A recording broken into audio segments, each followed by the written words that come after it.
Welcome back, dear viewers. And as we said earlier, we're going to be talking more about depending on renewable energy resources to produce 42% of the electricity by the year of 2030.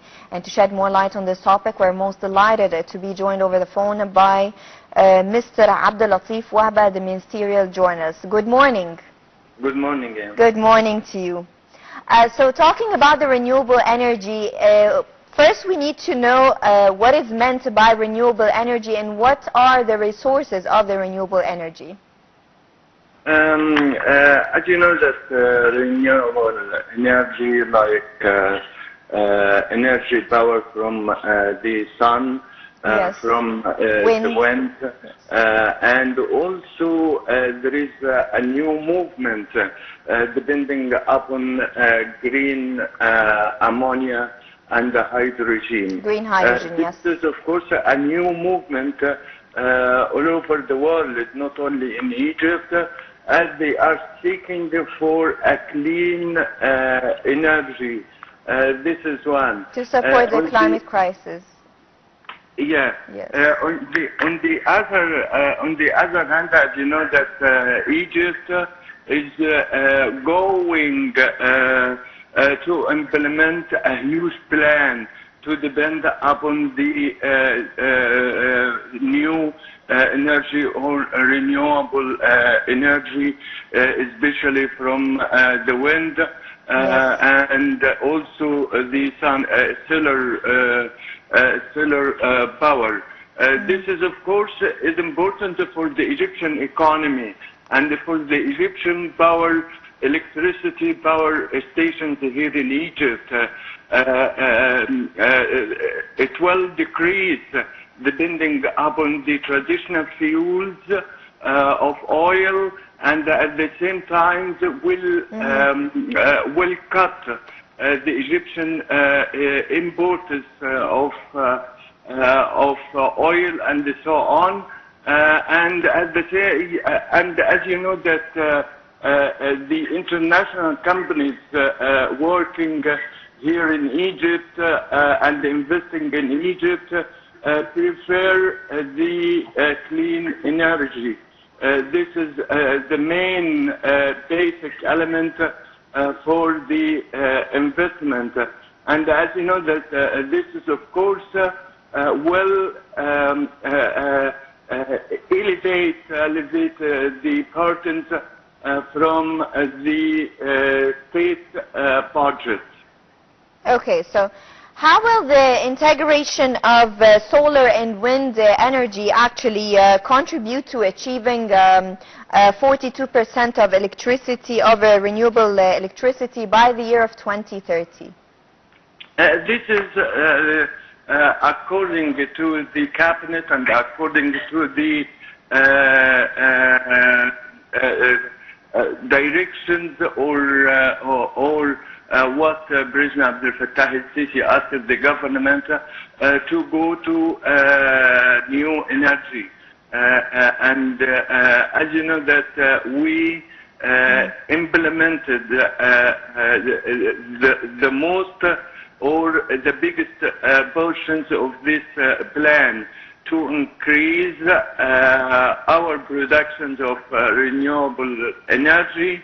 And at the same time, as you know that Egypt is going to depend upon the green ammonia and the green hydrogen. Yes. This is, of course, it is a cheaper source of energy, although the cost started from the constructions only.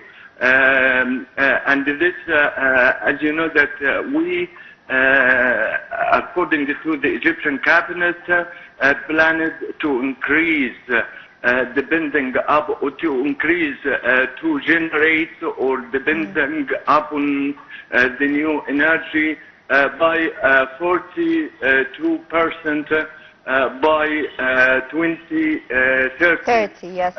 Yeah. So actually, the plan has been going on, but what are the challenges that the key challenges in scaling up renewable energy that Egypt is facing?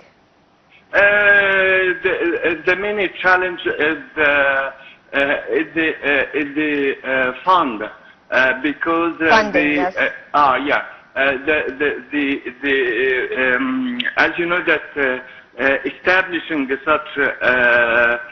such power stations depending upon renewable energy demands more and foreign direct investment. And this is what happened in Egypt, especially after COP27. You notice that international companies from Norway, from other European countries, implemented many stations here in Egypt for renewable energy. And we have the biggest power stations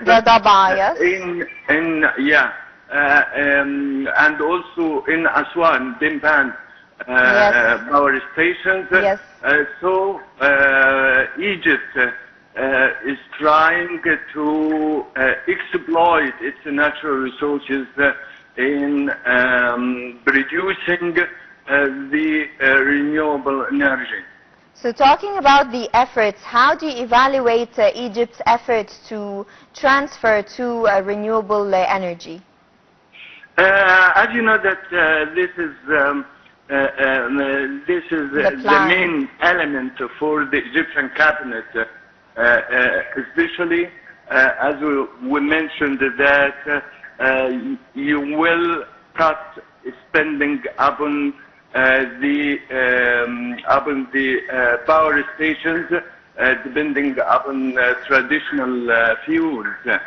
Because we imported about 25% of our needs from oil from the international market. And if you implemented all the many power stations of in renewable energy, this means it cuts spending and it saves or secure more money for the budget, and you can use it this money in this funding in fasting the constructions of the renewable energy and renewable power stations. Resources, yes. So actually, how did the usage of the fossil fuel and also the conventional resources affect what the weather and cause what the world know as the global warming? Yeah, of course. This is, as you know, that there is a climate changes all over the world, not only in Egypt. And at the same time, many international companies investing in energy, they preferred renewable energy because it is so clean, and they can adhere to the international standard of cleaning.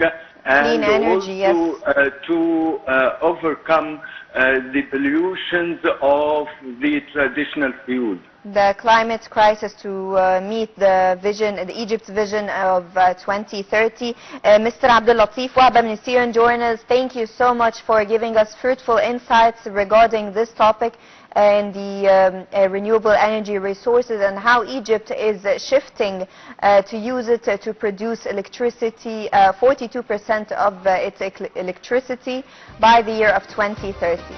Dear viewers, by this we come to the end of our breakfast show, but do stay tuned for another edition coming to you tomorrow on Now TV International.